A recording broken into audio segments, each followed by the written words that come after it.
Hi there, I'm Jen, this is Remembered Reads, and this is going to be a nonfiction November-inspired library haul. Most of the time, about a third of what I read is nonfiction, so I was a bit on the fence as to whether I should claim to actually be participating in Nonfiction November, because I don't know that I'm actually trying to bump that up to 50% or something like that. Although I have been a bit on a neuroscience kick lately, so a number of the ebooks I've been reading have been about that. However, regardless of that, watching everybody's TBRs and recommendation videos has meant that I've ended up picking up more books out of the library than I would have otherwise.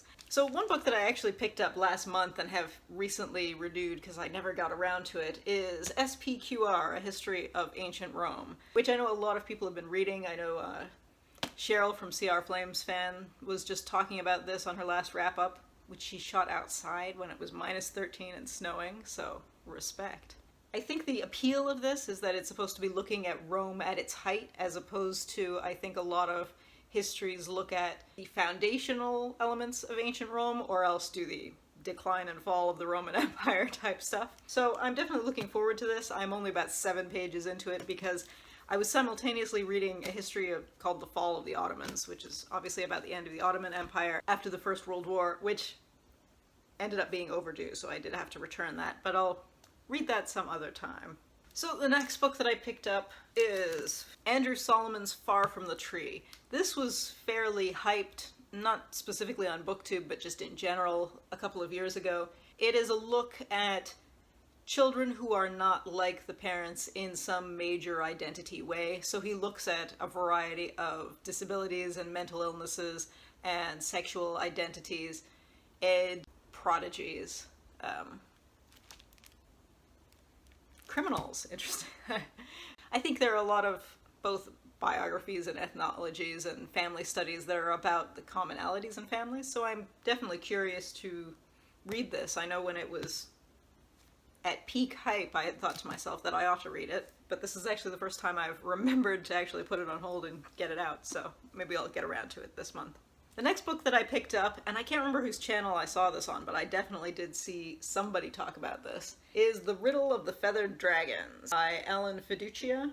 I know over time we've learned more and more dinosaur species had feathers, and I believe this is specifically about some ones that were found in China with particularly well-preserved imprints of feathers. And I always like a good dinosaur book. Who doesn't? Who didn't want to be a paleontologist when they were 4 years old, right? The next book that I picked up, I don't really know why I picked this up. There was a woman at my local library who was doing a presentation about age-related disabilities, and one of the books on the shelf, which was not her book, it's somebody else's book, but for whatever reason, I think I picked this up by accident, actually. I think I was reaching for the speaker's actual book and ended up picking up this, which is Shouting Won't Help, about age-related deafness in the United States.